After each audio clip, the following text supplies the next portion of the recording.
the Grand Mufti of Australia. I mean, he studied in Al-Azhar University, in Cairo, in Egypt. And I had visited that university, and I've taken a look at their curriculum, and I know exactly what they teach. And the Grand Mufti of Australia, Dr. Ibrahim Abu Muhammad, cannot deny this fact at all.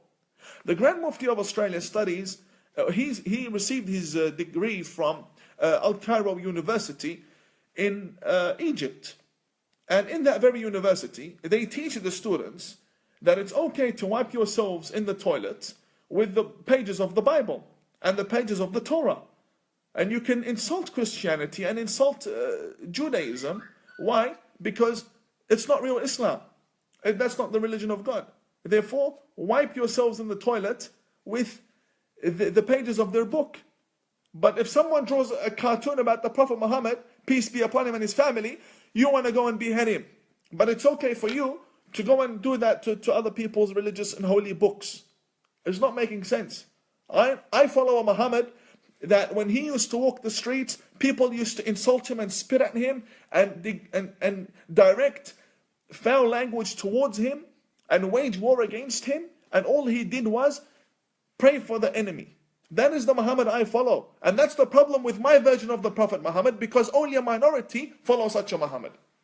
The majority of the people follow a Muhammad that is a pedophile terrorist. That's the problem with the majority of Muslims. And they don't have the time to go and research for the truth and reject what is false. I, once upon a time, was schooled in a typical Muslim college.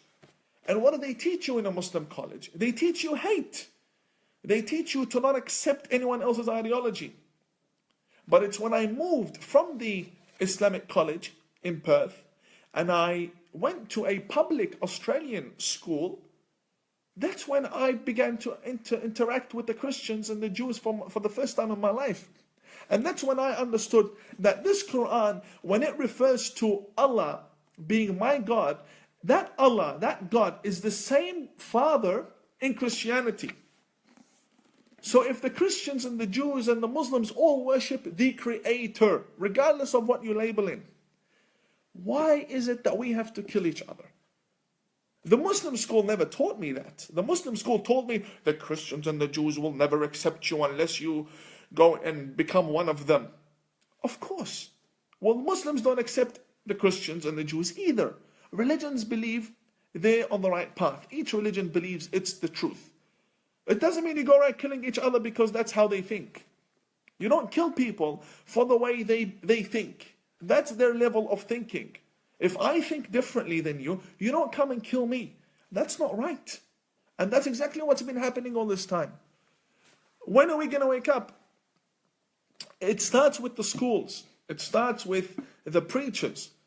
Can you believe I'm receiving messages from people taking photos of the preacher in the mosque from around the world. And the preacher's preaching Islam with a gun in his hand. I'm going to post a photo tonight. A preacher preaching Islam on the pulpit with a machine gun in his hand. Well, of course, if your religion revolves around killing other people, murdering other people from other religions, killing the non-Muslim, to bring victory to Islam, we're never going to see the end of terrorism. I really don't know. I don't want to come out and appear to be... I'm very sad. I'm very sad. We have a big problem in our religion. Big problem. And whoever's going to say no is a liar. Whoever says there's no problem in the Islamic religion, everything's beautiful. We don't need reformation. We don't need to alter and kick the radicals out of our communities and ban radical preachers. Leave the borders open and all this type of talk. They're lying to you. That's what's going to get us killed.